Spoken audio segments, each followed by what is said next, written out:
শরীর দুর্বল হলে কি খাওয়া উচিত? 5টি জরুরি খাবারের কথা বলবো। আমি কাউন্সেলিং সাইকোলজিস্ট আশুজামা রাজু।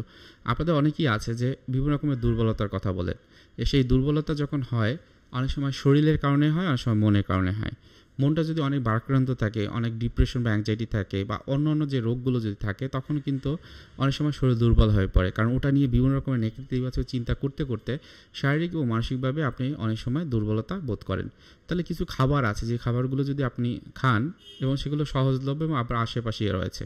তো এই যে 5টি বিষয়ের কথা বলবো, 5টি জরুরি খাবার যেগুলো খুব বেশি দামি না এবং আপনার আশেপাশে আছে। এটা এমন না যে আপনার শারীরিক দুর্বলতার কারণে আপনার বিদেশে গিয়ে খাবারগুলো নিয়ে আসতে হবে, আপনার বাসার আশেপাশে আছে। সো কি আছে, প্রথমে 1 নাম্বার যদি বলা হয় যেটি হলো সব শক্তির উৎস বলা হয়, কি মনে হয় কোনটি?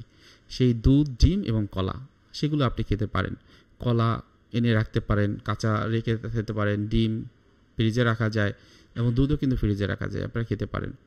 2 নম্বরে আপনারা অনেকেই খান, আপনারা বলেন ওটস বা বাদাম, যেটা আপনার কিন্তু দীর্ঘস্থায়ী একটা শক্তি আপনাকে দিবে, আপনার একটা স্ট্রেংথ দিবে, দুর্বলতা থেকে আপনাকে মুক্ত রাখবে। 3 নম্বরে যে বিষয়টি সেটা হলো সবুজ শাকসবজি, যার ভিতরে বিভিন্ন আয়রন এবং মিনারেল থাকে।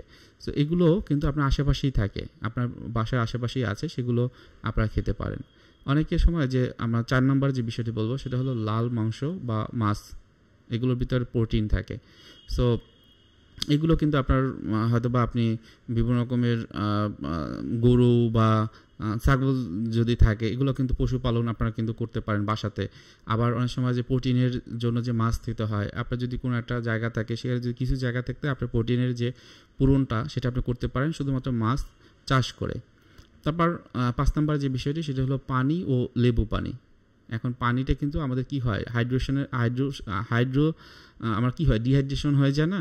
তো সেই ক্ষেত্রে কিন্তু এইগুলো কিন্তু খুব ভালো কাজ করে। প্রতিদিন যদি নিয়মিত খাবারগুলো খান এবং অনেক সময় দেখা যায় যে আপনাদের অনেকে আছে যে না খেয়ে থাকেন, এবং না খেয়ে থাকা মানে হচ্ছে যে আমি ডায়েট কন্ট্রোল করছি, সেটা কিন্তু ঠিক না। আপনার খাবার খাবেন এবং পুষ্টিকর খাবার খাবেন, তাহলে দেখবেন যে আপনার শরীর এবং মনের জায়গাটা যে দুর্বলতা সেটা থাকবে না।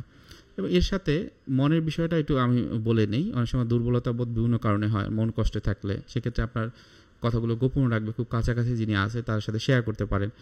এতেও যদি সমস্যার সমাধান না হয়, তাহলে একটু মেডিটেশন বা শ্বাস প্রশ্বাসের ব্যায়াম বেশি বেশি করলেন, আমাদের এই ইউটিউব চ্যানেলে আছে। যদি সেক্ষেত্রেও দেখেন যে সমস্যার সমাধান হচ্ছে না, সেক্ষেত্রে কোনো প্রফেশনাল সাইকোলজিস্ট বা সাইকিয়াট্রিস্ট যারা আছে তাদের সাথে শরণাপন্ন হতে পারেন। সো এর মাধ্যমে দেখবেন যে আপনার এই যে শরীরের যে দুর্বলতা সেটি কিন্তু কমে যাবে।